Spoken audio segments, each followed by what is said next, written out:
desforra divina, mas apenas de retificação espiritual, um obrigatório abandono dos atalhos prejudiciais à alma, e o regresso feliz ao velho caminho da compostura cristã, a fim de que se consolide a vossa mais breve ventura.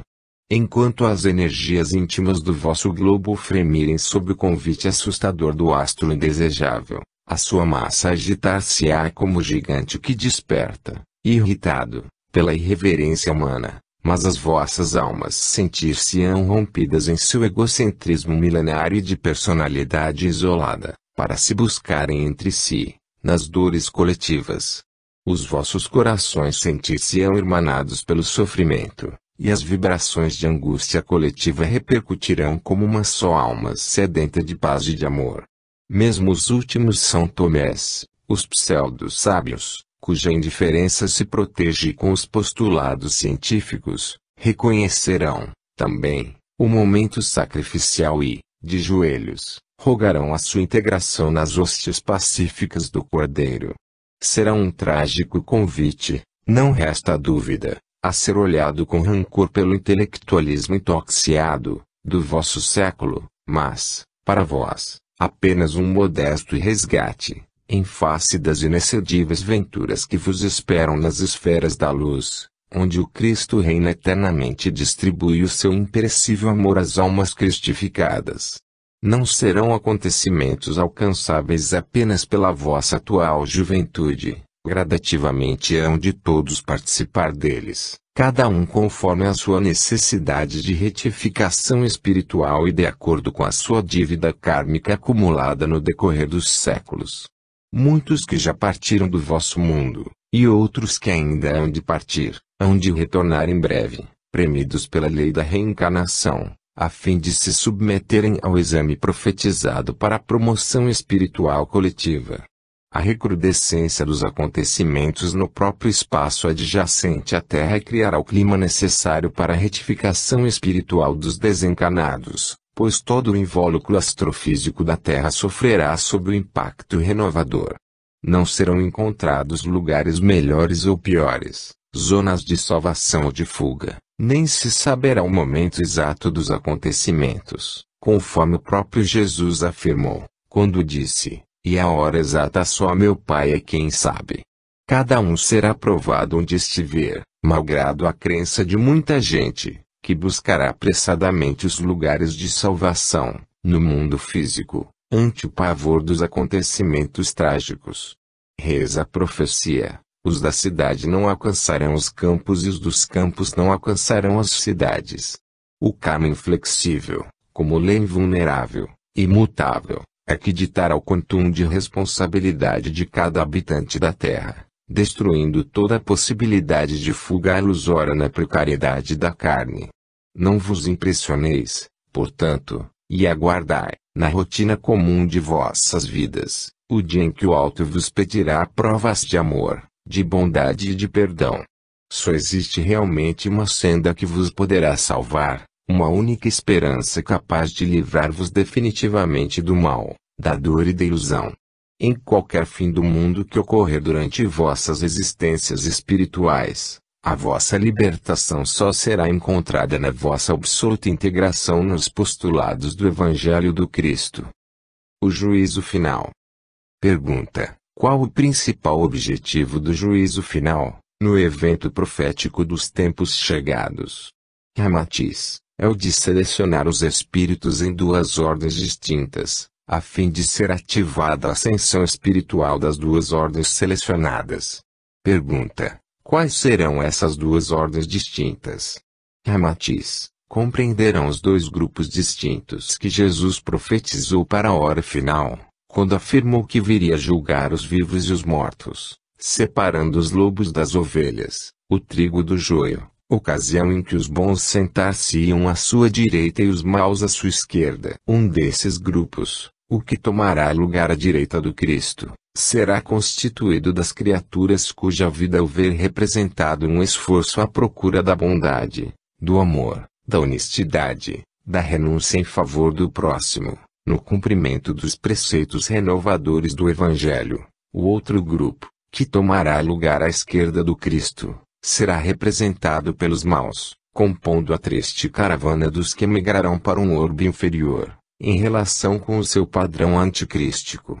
É o dos que planejam os arrasamentos das cidades pacíficas, os técnicos impassíveis que movem botões eletrônicos para destruição à distância, os cientistas satânicos que operam nos desvãos dos laboratórios, na preparação dos engenhos de morte, os que exaurem fosfatos na busca de meios mais eficientes para assassinatos coletivos nos matadouros ou nas matas verdejantes, os que criam indústrias para o fabrico de instrumentos criminosos, os autores de engenhos malignos, que transformam os aviões da fraternidade em monstros vomitadores de bombas infernais.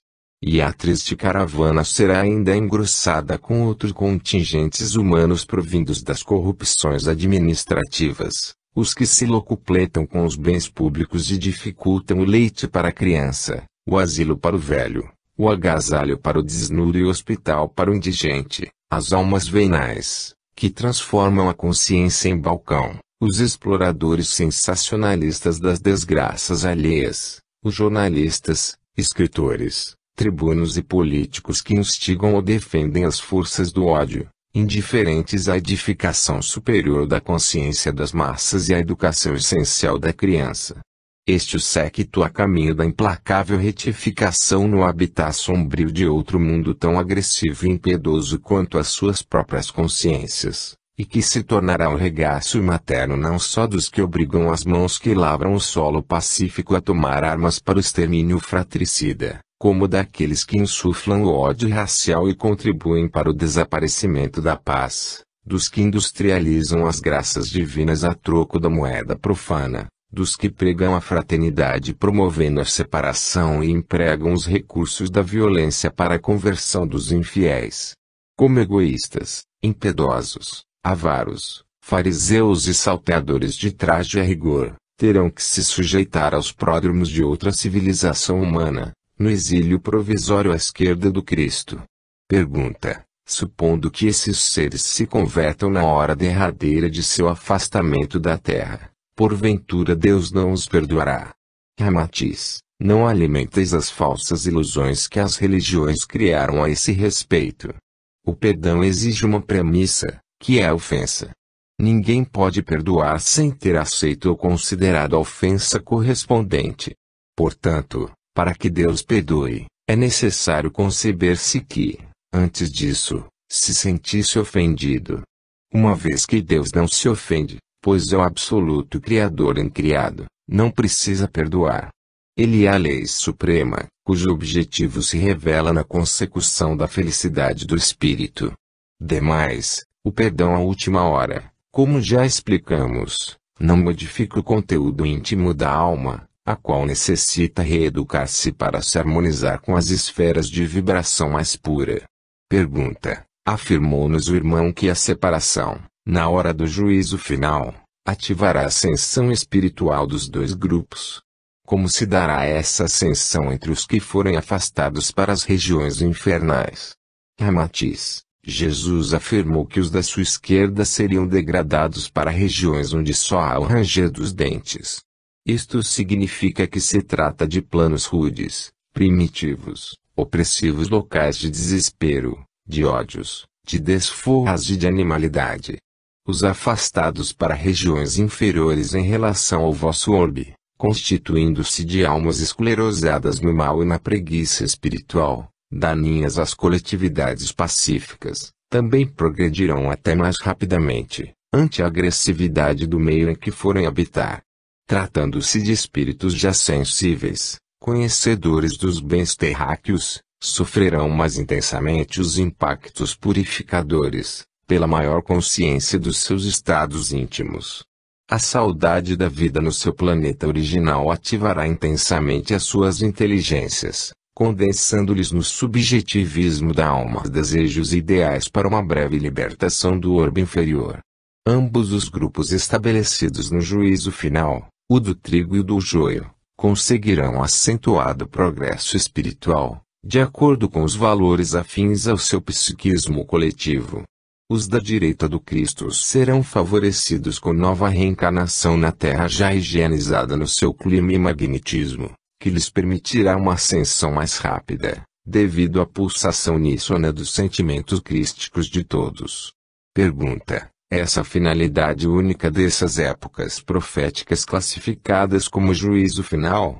Ramatiz: as épocas de juízo final têm também por função ajustar a substância planetária para se tornar melhor habitar e, consequentemente, requerem seleção de almas com melhor padrão, necessário para sucessivas reencarnações em moradia aperfeiçoada. É um mecanismo previsto pela Suprema Lei e rigorosamente coordenado e dirigido pelos que são designados para criar em nome de Deus. Ultrapassa o entendimento humano e a matemática das leis científicas. Conforme já vos explicamos, trata-se de planos elaborados pelos construtores siderais, em sintonia com o grande plano mentalizado pelo Criador. Como os planetas são corpos poderosos, ou seja, campos de energia concentrada que tomam a forma material, obedecem tacitamente às leis de progresso energético, que lhes aprimora a substância, ajustando-os, paulatinamente, à evolução harmônica do sistema que pertencem. As humanidades que lhes estão conjugadas, como gozam do livre-arbítrio de realizar a sua felicidade quando bem lhes aprover, é que raramente atingem a sua perfeita renovação dentro da perfeita conexão espírito-matéria. Essa negligência da alma requer, então, dos mentores do orbe, periódicas separações entre o joio e o trigo, os bons e os maus, as ovelhas e os lobos ou, ainda, os da direita e os da esquerda do Cristo. Jesus, quando predisse, há 2 milênios, os fatos a ocorrerem nos tempos chegados, bem sabia da necessidade selecionadora de que vos aproximais, em consequência do mau uso do vosso livre-arbítrio.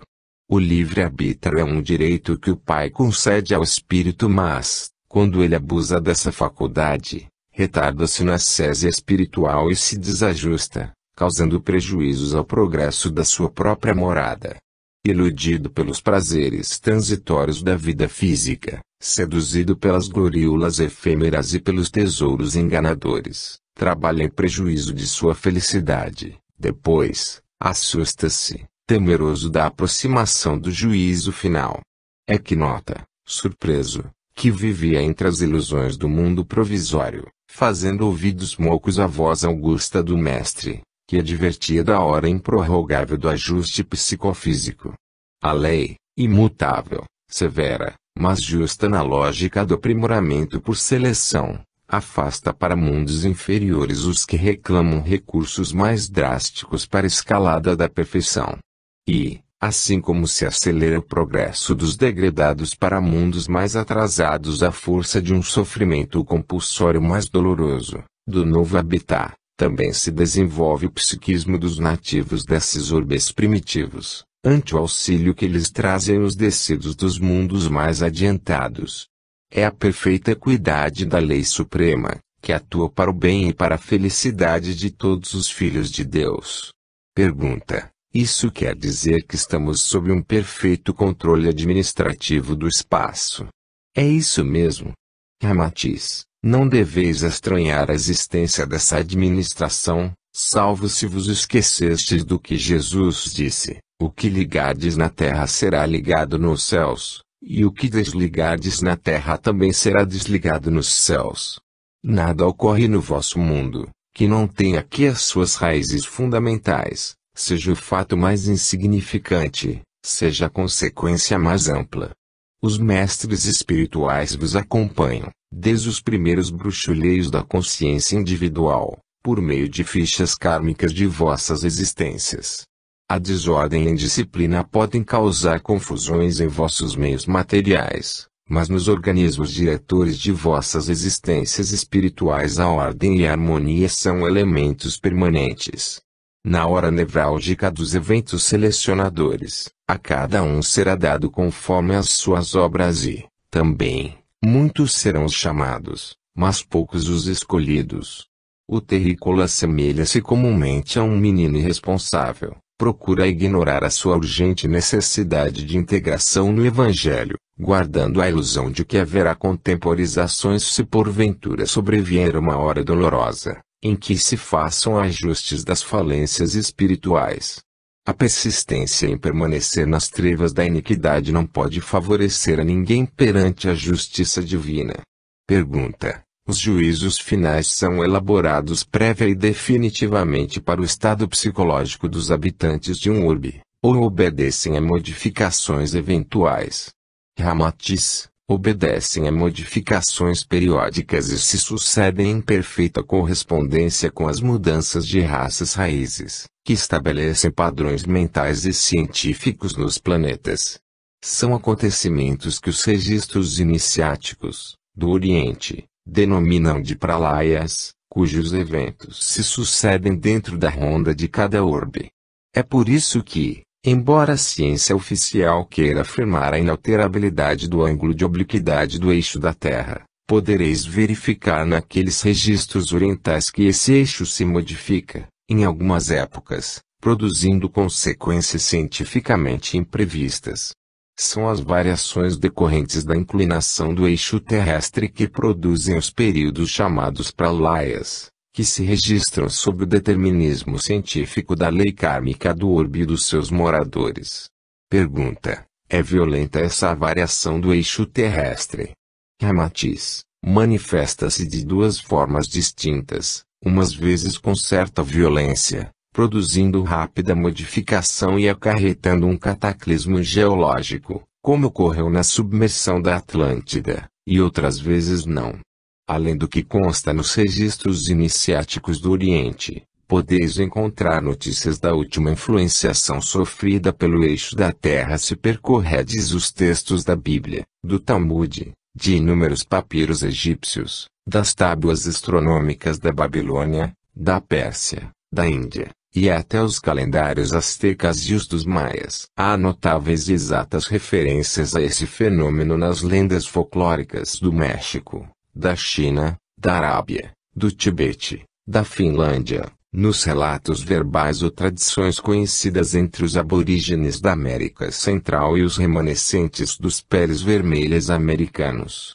Os livros de bambu, dos chineses, as crônicas do Talmud e o livro dos reis, entre os assírios, revelam perfeita concordância conosco nas suas citações simbólicas do fenômeno de que se trata. Os mamutes, que os vossos cientistas lobrigam sob os gelos do Polo Norte, ainda com o ventre repleto de ervas ingeridas, que cresciam a mais de 1.800 quilômetros de distância do local, são testemunhos indiscutíveis de que houve um acontecimento violento no passado.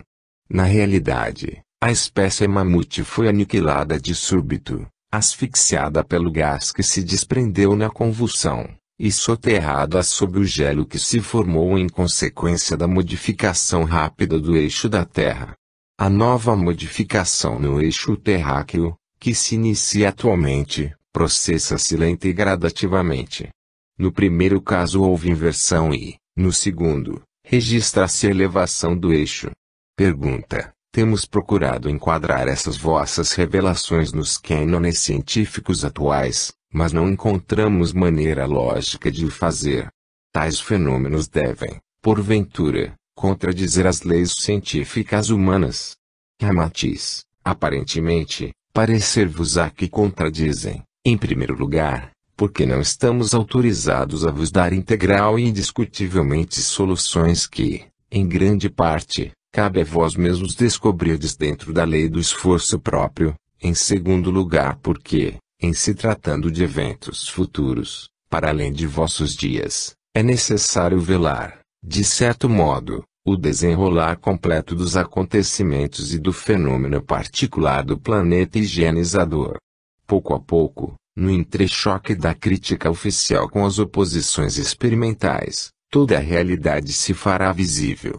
No momento, a ciência há de se apegar à letra do espírito, mas, no futuro, os acontecimentos vos revelarão o espírito da letra. Sabemos que muitos iniciados ocultistas, do vosso mundo, já levantaram uma pontinha do véu de Ísis que encobre o fundo dos nossos relatos. O julgamento daquilo que constitui vaticínio, predição ou conjectura do que há de acontecer no futuro torna-se dificultoso se feito a priori, por meio das leis conhecidas em vosso mundo. Apesar do positivismo de vossa ciência oficial, não chegou ela, ainda, a um acordo ou identificação de pensamento quanto à catástrofe da Atlântida. E o fato é de estranhar, de vez que existem marcas, sulcos e indicações perfeitas, no vosso mundo, que servem de elementos acessíveis e positivos para as precisas verificações do ocorrido. Cremos que, ante a dificuldade de encontrardes elementos exatos para julgamento do que já sucedeu à flor da vossa crosta terráquea, e a impraticabilidade de julgardes o que já aconteceu no passado, é visível incoerência tentardes julgar acontecimentos futuros. Pergunta, no entanto, tem-se levado a efeito certas pesquisas de indiscutível resultado, que poderão servir de base lógica para certas dúvidas acerca do que dizeis sobre o futuro. Conhecidas certas leis, facilmente se poderá avaliar da marcha de eventos conjeturados. Ramatiz, os cientistas da Atlântida também esposavam dúvidas sobre o que iria acontecer, até os últimos momentos dos acontecimentos, embora as pitonisas e as vistais dos templos do vaticínio advertissem de uma próxima catástrofe, e o próprio rei Noé, decididamente, fizesse navegar o seu palácio flutuante até as fimbres do Himalaia, a fim de preservar os documentos iniciáticos em seu poder. O conhecimento científico daquela época, embora adiantado no campo astronômico e astrológico, em relação às leis positivas, desmentia a possibilidade de acontecimentos inesperados e incomuns. Conforme reza a tradição bíblica, enquanto Noé predizia o dilúvio, o povo dançava e se divertia, zombando da ingenuidade do seu bom rei confiado nos seus conhecimentos fragmentários. Os cientistas ignoram que os profetas costumam lançar um véu sobre o fundo de suas predições, porque encerram também vaticínios referentes a futuros remotos. A ignorância dessa circunstância fez que o povo atlante fosse colhido por uma inundação espantosa, sem poder alcançar as altas cordilheiras, que os sacerdotes assinalavam como locais de segurança. Pergunta: estamos essencialmente acostumados a esse positivismo científico porque, apesar de tudo, os nossos cientistas costumam prever, com bastante antecedência, aquilo que realmente sucede conforme suas previsões matemáticas. Não é verdade? Ramatiz, indubitavelmente, consagrados líderes da ciência do vosso mundo han alcançado indiscutíveis ilações no campo científico, e genial precisão na esfera astronômica. Mas, apesar dessa exatidão científica, desse positivismo indiscutível em suas bases experimentais, as correções, as substituições e as novas descobertas exigem contínuos acertos. O sistema de Cláudio Ptolomeu, decalcado de inúmeras outras investigações da época e que afirmava ser a Terra o centro do universo, cedeu lugar à teoria do sistema heliocêntrico, de Copérnico, em que o Sol passou a figurar como sendo esse centro. Até os princípios do século IX, os astrônomos asseguravam, com positividade experimental, que apenas 7 planetas giravam em torno do Sol. Mas isso não impediu que Leverrier, em 1846, descobrisse Netuno e, graças aos cálculos de Percival Lowell, fosse assinalado Plutão em 1930. E não podereis afirmar que sejam esses orbes os últimos a serem descobertos, porquanto a função prosaica do homem é a de apenas descobrir e calcular aquilo que a lei suprema criou sem consultar a presunção dos compêndios humanos. Recorrei aos vossos anais científicos e neles encontrareis inúmeras teorias sobre a constituição intrínseca do Sol, sem que formem ainda um acordo perfeito de ideias. A teoria dos raios cósmicos não tardará em pôr por terra a consagrada lei de Newton, a curvatura da luz, na teoria einsteiniana, após o exame dos posteriores eclipses totais, demonstrar-vos-á um erro de mais ou menos 30% nos vossos cálculos teóricos. Marte, planeta acessível aos vossos exames astronômicos, tem servido de base para inundar de teorias os vossos compêndios, nos quais a variabilidade de considerações científicas é bem acentuada. Os satélites de Júpiter serviram para inúmeras discussões, quando descobertos e, ainda hoje, apesar da imensa capacidade técnica da instrumentação óptica do Monte Palomar, não sabeis qual a estrutura exata dos anéis de Saturno, nem tendes a visão polimorfa do que chamais os canais marcianos. Ser-nos-ia extemporâneo enumerar as teorias e descobertas retificadoras da ciência do vosso mundo, desde os tempos imemoriais, demonstrando também a sua vulnerabilidade constante. Os vossos astrônomos desdenham ainda da possibilidade de modificação do eixo terráqueo, neste século, e, no entanto, desde o livro de Enoch, nos consagrados diálogos de Noé e Enoch, o avô, já os iniciados conheciam perfeitamente o assunto e ainda o acompanham gradativamente, através dos tempos.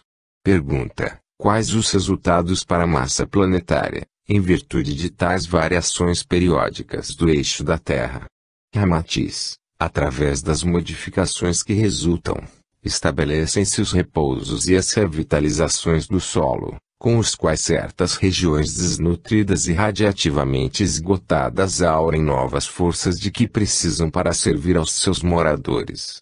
Há nova redistribuição de águas e de terras, bem como substituições de climas, que então favorecem a composição do material destinado ao espírito na experimentação da forma. Já podeis observar, no momento que passa, as inquietantes variações de clima e de pressão atmosférica que se estão sucedendo, inesperadamente, em vosso globo. Determinadas epidemias esquisitas, que já tendes assinalado nas regiões asiáticas, são provenientes de emanações gasosas, que se fazem sentir na gradual modificação do eixo da Terra, embora não ocorra um impacto gasoso violento, que se aniquilou sob o gelo do Polo Norte. O deslocamento das florestas canadenses e suecas, a migração constante dos pinguins e das focas, as áreas siberianas que se estão tornando agrícolas, as comprovações últimas de que os mares árticos estão esquentando e a navegação que se prolonga continuamente no Estreito de Bering, deve merecer de vós cuidadosa observação, pois o fenômeno da elevação do eixo está em prosseguimento, embora ainda imperceptivelmente. A vossa ciência oficial pode teimar em querer ignorar o assunto, mas o certo é que a ciência oculta, que está preservada dos olhos profanos e das discussões estéreis, possui o roteiro dessas modificações periódicas. Na história dos grandes ciclos secretos consta tudo isso e mesmo a profecia da submersão da Atlântida, extensiva para além do período terciário, no qual aquela extraordinária civilização foi desaparecendo sucessivamente da face do orbe. A Atlântida encontrava-se bastante civilizada, quando o eixo da roda se inclinou e ocorreu para a laia das raças, surgindo a neve, a geada e o gelo nas regiões tropicais. Os estudiosos do assunto poderiam obter esclarecimentos a respeito nos registros orientais, dos santuários iniciáticos, à vista dos quais reconheceriam que a frase pitoresca eixo da roda refere-se ao eixo da Terra. Pergunta: ocorreram ainda outras modificações na posição do eixo da Terra? Ramatiz: as modificações previstas pela engenharia sideral são concomitantes aos eventos de cada raça-mãe, ou raça-raiz, predispondo-as para certo desenvolvimento específico, conforme a região que habitam. A raça lemuriana manifestava fortemente a vontade de viver, formando a cabeça das várias raças precedentes, semi-animais. Assim que desempenhou a sua função de formar a substância consciencial da mente no plano das formas, para o desenvolvimento mais nítido do raciocínio, foi substituída pela raça Atlante, cujos vestígios de vida podeis encontrar na perfeita correspondência dos símbolos astecas, que se afinizam aos tipos humanos do Egito. Há em torno do Oceano Atlântico, para os espíritos observadores, uma série de fatos que, à sua margem, comprovam a identidade de um povo desaparecido. Ao mesmo tempo que os lemurianos manifestavam, como já dissemos, vontade ardente de viver, os atlantes revelavam a paixão, o apetite sensual, isto é, os desejos desordenados de uma natureza toda passional. Estudos cuidadosos sobre as civilizações azteca e egípcia identificariam os fundamentos básicos dos tipos humanos atlantes que, mais avessos às exigências do intelecto, eram profundamente passionais. Os lemurianos, que haviam desenvolvido no organismo físico as primeiras cintilações da vontade dirigida, não sabiam, entretanto, usar a mente, que poderia ter se consolidado em sua pujança, o que somente os atlantes, no final do seu ciclo evolutivo, puderam conseguir com êxito. Cada modificação do eixo da Terra influi profundamente na conformação geológica e na estrutura da raça em efusão. Já podeis verificar, no momento, os profundos sinais reveladores dessa mudança na evolução humana. Há no vosso mundo um novo tipo de consciência, informação, que difere do tipo tradicional, embora só a possais encontrar entre os verdadeiros eleitos, no seio da massa comum. Após a modificação do eixo e a consequente higienização do vosso habitat, essa consciência, que revela as credenciais do espírito da nova raça, é que terá de comandar a civilização do terceiro milênio. Pergunta: qual o conteúdo básico dessa consciência futura? Ramatiz: é o ideal da fraternidade, que alguns povos já revelam em acentuado esforço de realização. Ela está se formando, principalmente, entre os povos americanos, cujos braços se estendem, presentemente, para os combalidos das coletividades de além-mar. Na ronda formativa das sub-raças e 7 raças raízes, do vosso globo, os mentores siderais previram 7 modificações essenciais, já ocorreram 4 modificações, e a 5ª está beirando os vossos lustros terráqueos, em concomitância com a 5ª raça raiz. E já sabem eles, de antemão, quais as nações e as raças que estão mais aptas para continuar a civilização, no cumprimento dos planos desenvolvidos na mente divina. Pergunta: poderíamos saber quais as nações sobreviventes dessa catástrofe proveniente da modificação do eixo da Terra?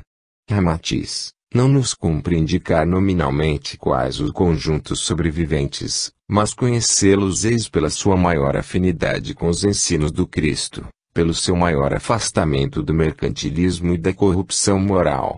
É a característica fraternismo, o que principalmente os distinguirá na sobrevivência. Serão os povos que revelam a preocupação constante de auxiliar o próximo e que se dedicam imensamente em servir, bem como em anular fronteiras raciais. São os que, embora sob múltiplos aspectos ou formas devocionais, na variedade polimorfa de intercâmbio com o alto, procuram o Cristo interno, num autocompromisso assumido no espaço. São os que realizam movimentos espirituais tendo à frente líderes que revelam a força coesa no trabalho e a segurança completa nos seus ideais. São aqueles cujos exemplos contaminam e atraem os forasteiros e imigrantes que sentem a decadência das velhas fórmulas dos seus países. São nações que constituem atrações contínuas para o afluxo de artistas, filósofos, cientistas e religiosos de todos os matizes, que as sentem como preservadas do perigo na hora trágica do juízo final. Mas, advertimos-vos, e procurar distinguir, o essencial para sobreviver é a procura do Cristo interno. Pergunta: os nossos cientistas encontrarão provas, em breve, de que já houve modificação anterior na posição da Terra? Ramatiz: com o fenômeno do degelo na Groenlândia, encontrarão vegetações aniquiladas, como o álamo, o carvalho, o pinheiro, os cedros, árvores frutíferas como as das nozes, das castanhas, das amêndoas, próprias de climas contrários. Inúmeras outras plantas dar-lhes-ão a confirmação de que o Polo Norte já foi região aquecida e está retornando à sua primitiva forma. Pergunta: cremos que a notícia da aproximação do astro higienizador, a que anteriormente vos referistes, e que influirá na elevação do eixo terráqueo, não há de encontrar apoio nas nossas atuais leis astronômicas. Através dos seus conhecimentos astronômicos, se bem que rudimentares, os nossos astrônomos ou astrólogos ainda não puderam pressentir a aproximação desse astro. Que devemos pensar? Ramatiz, comumente, a ciência oficial acaba encontrando a solução científica para inúmeros fenômenos que anteriormente eram considerados impossíveis ou inconcebíveis. Como não há milagres no cosmo, um fato, por mais exótico que pareça, ou evento por mais inimaginável que tenha sido, termina sendo enquadrado num princípio científico. Há sempre uma lei que se liga a uma série de outras leis e, consequentemente, se conjuga a lei suprema da criação. Antigamente eram consideradas milagres as estranhas chuvas de blocos de pedras, que caíam dos céus, mas, assim que os cientistas franceses descobriram a existência dos meteoritos, não tardaram em expor as leis científicas que governavam o fenômeno. Entretanto, Copérnico, Galileu, o meticuloso Kepler e o genial Newton eram profundamente céticos quanto aos relatos idênticos constantes da Bíblia. As leis conhecidas naquela época desmentiam, profunda e terminantemente, a possibilidade de caírem pedras do céu. Mas as pedras, os meteoritos, que ignoravam, talvez, essa decisão da ciência da Terra, teimaram em cair, no século XIX, para espanto dos cientistas. É justo que duvideis, no momento, daquilo que só pós certo tempo poderá realizar-se, mas é certo também que não podereis impedir aquilo que tem de acontecer, embora sejais cultores de leis e ciências positivas. Ainda que não possais ver a espiga no grão de milho, plantai esse grão e o tempo dar-vos a espiga completa. Os cientistas da Atlântida ainda se empenhavam em discussões acadêmicas, quando as torrentes oceânicas invadiram seus laboratórios de pesquisas, e a submersão se fez, apesar da crença na impraticabilidade do fenômeno profetizado. Posteriormente, os sobreviventes descobriram as leis que haviam determinado a grande catástrofe.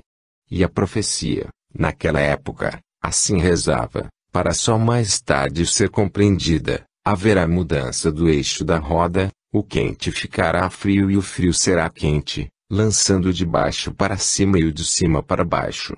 Se Galileu houvesse consultado os apontamentos atlântidas, ter-se-ia surpreendido com a antecipação do pensamento daqueles cientistas, que já afirmavam que a Terra se movia em torno do Sol, conforme se poderá verificar nos registros orientais dos ciclos kármicos, onde se diz que a roda tem eixos e gira em redor de Ra, o Sol. Pergunta: alguns filósofos espiritualistas afirmam-nos que não se dará um evento como o juízo final, motivado pela modificação do eixo terráqueo? Acreditam eles que o juízo final é uma época simbolizada por Jesus naquela expressão, mas referente apenas ao amadurecimento interior do homem, isto é, ao desaparecimento do mundo anticristão, mas sem essas consequências bruscas, materializadas nas profecias que, por isso, não são absolutamente exatas. Qual o vosso parecer? Ramatiz: duvidar das profecias consagradas nas tradições bíblicas seria atribuir a Jesus o título de embusteiro, pois ele ratificou as predições dos profetas e sempre as acatou e repetiu. João Evangelista, na ilha de Patmos, aos 96 anos de idade, quando do seu desterro determinado por Domiciano, ouvindo a voz que vinha da esfera do Cristo, registrou suas impressões e descreveu a besta do Apocalipse. Isso vos demonstra a fonte divina de suas profecias. Ainda mais, Isaías, Jeremias, Ezequiel, Daniel, Marcos e João Evangelista anotaram, com ricos detalhes, os eventos em questão. Mais tarde, ainda outros trouxeram novo cabedal e reforço para que a alma terrícola, descrente, se compenetrasse da realidade espiritual e retificasse o seu caminho tortuoso. Podeis destacar, entre eles, o monge Malaquias, Santo Odila, o cura d'Arço, Catarina de Emerick, o Campônio Maximiano, o profeta de Maensa, Frau Silbiger, Paracelsus, Mãe Shipton. Bem assim lembrar-vos das profecias cientificamente comprováveis pelas medidas padronadas das pirâmides do Egito e nas ruínas dos templos astecas. Mas é ainda Nostradamus, o famoso vidente e ocultista do século XVI, que oferece matéria mais aproximada dos eventos dos vossos próximos dias. Michel de Nostradamus, conceituado médico, em uma de suas existências anteriores, foi um dos mais célebres profetas bíblicos. Embora variem as interpretações acerca das suas centúrias, realizaram-se até o momento todas as suas predições, com acentuada exatidão. Na língua de vossa pátria, excelente obra de interpretação das profecias de Nostradamus, inspirada, daqui, ao seu intérprete, pelo próprio vidente francês. Essa obra, sob os nossos olhos espirituais, guarda a maior fidelidade com os próximos acontecimentos. As modificações e os acontecimentos previstos estão enquadrados dentro das próprias leis estabelecidas pelos organizadores do orbe. A função dos profetas tem sido apenas a de noticiar o que há de suceder, sem intervenção de ideias próprias. Pergunta: em face de acontecimentos científicos e de movimentos confraternistas, como os que se realizam na Terra atualmente, não poderíamos alcançar elevação espiritual, independentemente de sucessos catastróficos? Ramatiz, em virtude da tradicional versatilidade humana, que se deixa seduzir pelo mundo das formas, dificilmente poderíeis conseguir a sanidade espiritual coletiva, sem os recursos purificadores das seleções proféticas. Materializa-se pouco a pouco o vaticínio tenebroso quanto à besta do Apocalipse, cujo corpo e alma estão sendo alimentados pelos crimes, aberrações, guerras, ciúmes, impiedades, avareza e apego à idolatria sedutora da forma. A fermentação vigorosa das paixões inferiores, aliada à ingestão de vísceras sangrentas da nutrição zoofágica, não favorece a escultura do cidadão crístico do milênio futuro. A aura do vosso orbe está saturada de magnetismo coercitivo, sensual e estimulante das inferioridades do instinto animal. O reinado da besta se estabelece lenta mas inexoravelmente, aprisionando incautos nas suas redes sedutoras. A hipnose e a matéria se processa vigorosamente e os valores tradicionais se invertem, eliminando as linhas demarcativas da moral humana. A sublime luz do Cristo que, no sacrifício do Gólgota, iluminou amorosamente o vosso mundo, encontra a imensa dificuldade para banhar as almas impermeabilizadas pela casca das paixões desregradas. Recordo o esforço exaustivo que fazem os raios do sol para atravessar as vidraças empoeiradas. Mas esse pó, que se incrusta no vosso espírito e impede o acesso íntimo às vibrações altíssimas do Cristo, será varrido sob o impacto doloroso dos tempos chegados e do juízo final, quando o anjo planetário julgará os vivos e os mortos e separará o joio do trigo. A nova transfusão do amor crístico ser-vos-á dada pelo imperativo da justiça e da dor. Pergunta: uma vez que as sementes extraídas dos frutos podres podem gerar árvores sadias, não poderíamos alcançar nossa promoção espiritual sob novos planos de reconstrução moral, com o aproveitamento de todos os espíritos sádios? Ramatiz: alguns séculos antes do Cristo, já se vos ofereceu um maravilhoso padrão de vida superior, quando a civilização grega, sob a direção de mentores como Platão, Sócrates, Pitágoras, Aristóteles, Apolônio de Tiniano e outros, cultuava devocionalmente o lema, alma sã e corpo são. Entretanto, que evolução espiritual conseguistes desde os gregos até os vossos dias? Quando sois entregues aos ditames da vossa própria razão, seguis, porventura, o curso ascensional para a angelização tão desejada? E mais necessária se vos tornou, ainda, a imposição de resgates violentos e dolorosos, porque recebestes, como divino acréscimo aos bens doados pelos gregos, a visita do sublime Cordeiro de Deus, que inundou o vosso mundo de luz e de amor. Se, partindo da civilização grega e atravessando a época de Jesus, vos encontrais ainda no caos atual, qual será a vossa conduta no terceiro milênio, se vos deixarem entregues novamente aos sistemas educativos da vossa ciência tão convencida? Realmente, só a modificação draconiana, que se aproxima, verticalizando o orbe e a humanidade, é que vos poderá erguer e colocar-vos nos caminhos seguros da angelitude. Pergunta: visto que os primeiros sinais do princípio das dores podem confundir-se com acontecimentos trágicos, que se sucedem comumente neste mundo, qual o acontecimento que mais identificará a verdadeira chegada do fim dos tempos? Ramatiz: já que desejais fixar o momento em que começarão a ter lugar esses acontecimentos, dir-vos-emos que, exatamente às 24 horas do dia 1º de janeiro, do próximo ano de 1950, terá início o ciclo de distúrbios climáticos e geológicos preditos há tantos séculos.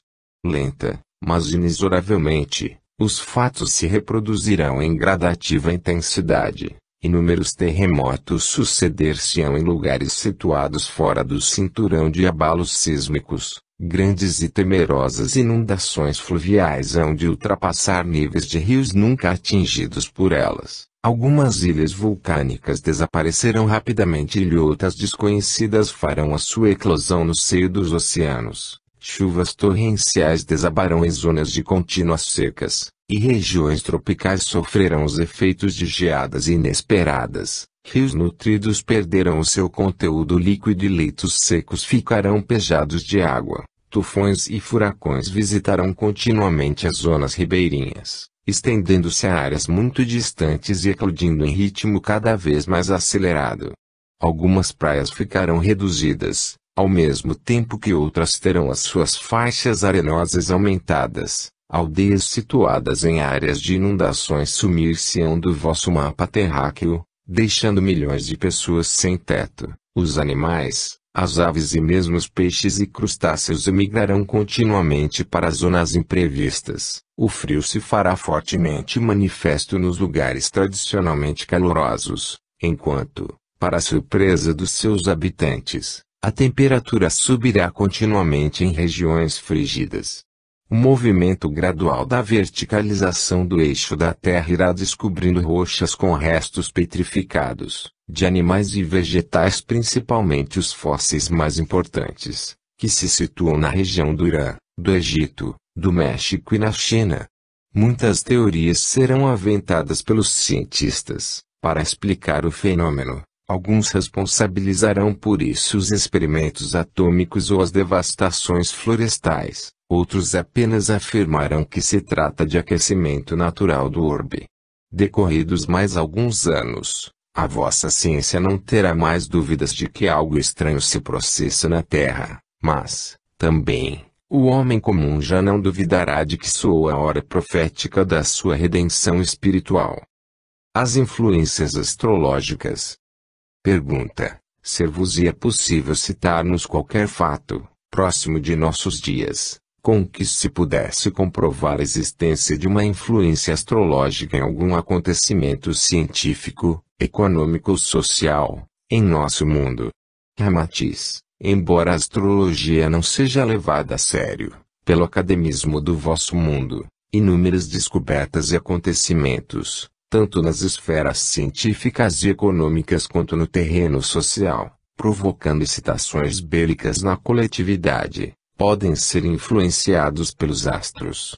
Quando de sua regência vigorosa no século XIX, Saturno, considerado astrologicamente um planeta que favorece as ciências positivas, influiu para um extraordinário recrudescimento de conquistas no campo da química e da mecânica, quando se desenvolveram acentuadamente os mercados de produtos químicos, de instrumentos agrários e de maquinaria, de toda a espécie. É certo que, posteriormente, continuaram a progredir e aumentar tais mercados, embora Saturno se tivesse afastado em sua influência astrológica. No entanto, É indiscutível que em sua ascendência astrológica sobre o vosso orbe é que ocorreu o grande desenvolvimento das ciências que ele protege e desenvolve. Os astrólogos criteriosos, que quiserem dar-se a um pouco de trabalho, poderão provar-vos que as pesquisas e os êxitos no campo atômico, com a utilização do urânio e da composição do plutônio, realizaram-se justamente na época de influência dos planetas Urano e Plutão, mesmo que por coincidência. Embora não sejam ainda perfeitamente exatas as correlações astrológicas da aura astral de Plutão, descoberto há pouco tempo, nós, espíritos desencarnados, temos constatado que o plutônio, na realidade, é elemento basicamente vibratório na astralidade do planeta que lhe deu nome.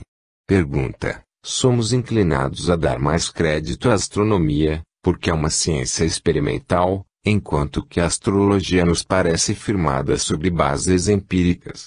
Qual o vosso parecer? Ramatiz: examinai a tradição astrológica e verificareis que a astrologia sempre foi considerada uma ciência. Só depois da Idade Média transformou-se num postulado de crendices, quando o clero se apoderou de suas bases científicas e deixou-as misturarem-se com as lendas miraculosas que impregnavam as fórmulas das religiões em crescimento. Muitos astrônomos, cujos nomes ainda consagrais nos vossos compêndios científicos, devem seus grandes conhecimentos aos estudos astrológicos que efetuaram nos restos das civilizações extintas dos caldeus, astecas, incas e, principalmente, da velha Atlântida. O próprio Kepler, que estabeleceu respeitáveis princípios na astronomia, era particularmente devotado à astrologia. Como a evolução humana é cíclica e em forma de espiral, fazendo a humanidade retornar sempre aos mesmos pontos já percorridos, embora abrangendo-os de planos cada vez mais altos, aproxima-se o momento do retorno cíclico em que os cientistas verificarão a lógica e a sensatez da astrologia. As suas leis, desconhecidas ou ridicularizadas, descobrirão em breve a beleza que se oculta nessa manifestação do pensamento criador de Deus, através do magnetismo cósmico que existe entre os astros.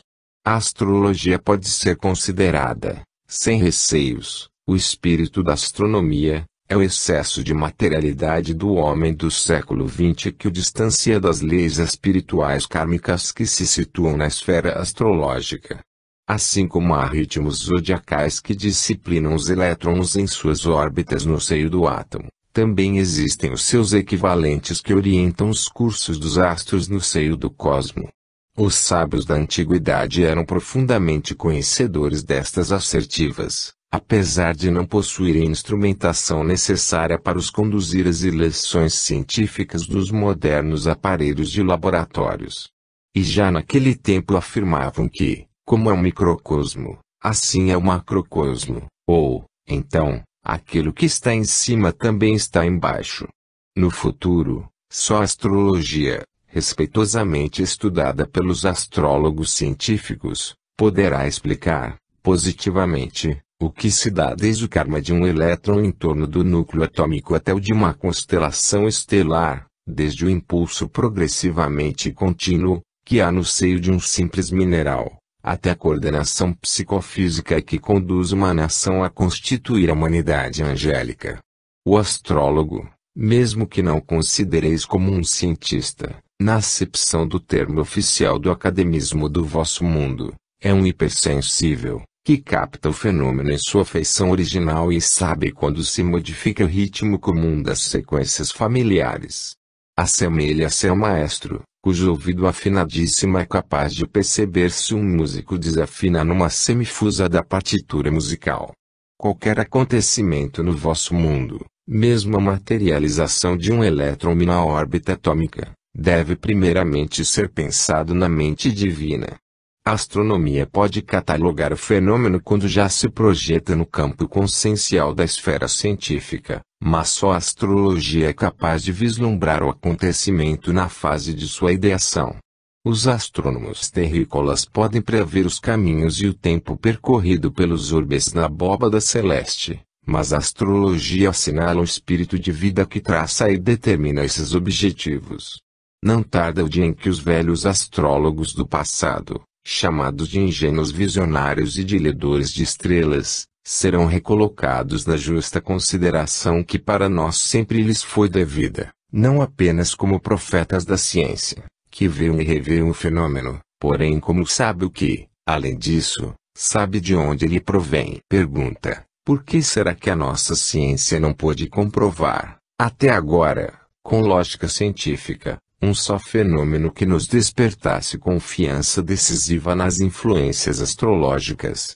Ramatiz: a costumeira e tradicional negação da ciência positiva em relação a postulados desconhecidos ou a revelações ainda prematuras é que tem impedido chegardes ao conhecimento científico que já podíeis ter da astrologia.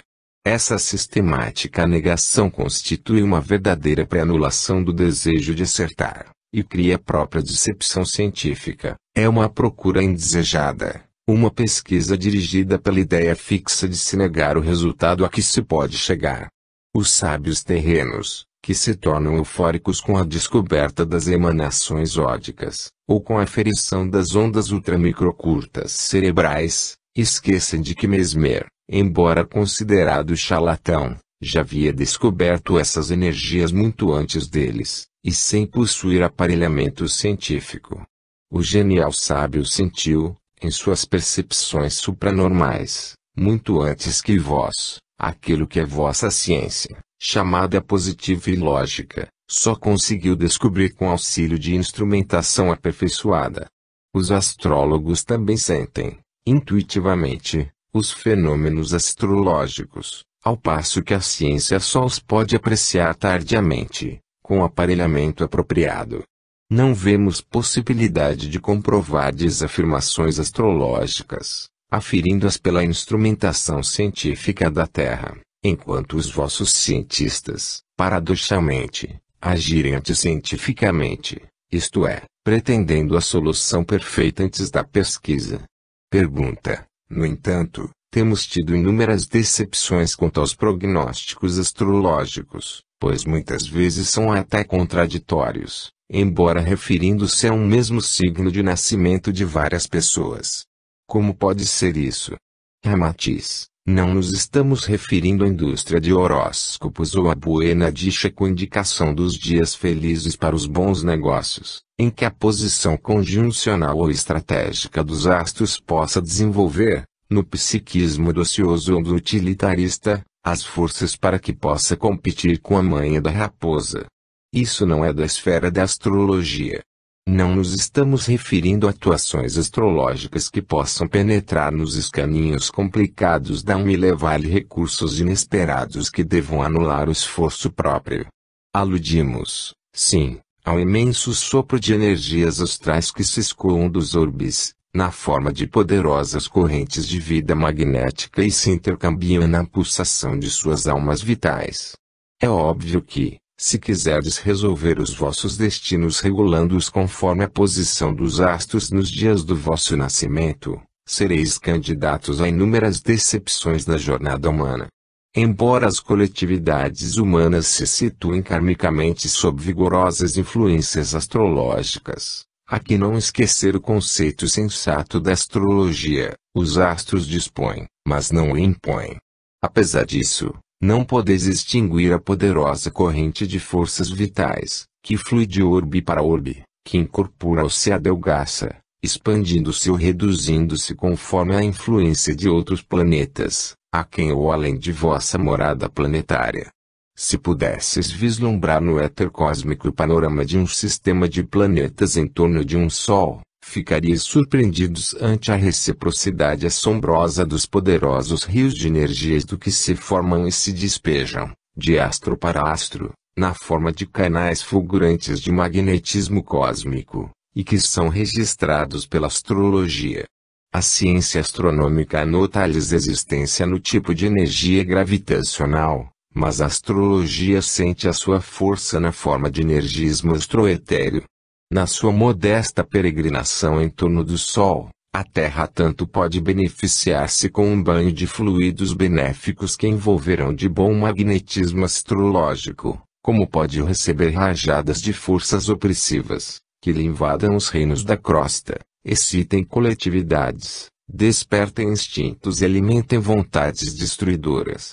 Quando tal se dá, o reino mineral trepida, enérgico, num protesto radiativo. Os vegetais concentram-se, alertas, como as sensitivas sob o toque humano. Os animais se inquietam, as aves adejam, auscultando em torno. Os seres não escondem a sua irritação ou desassossego.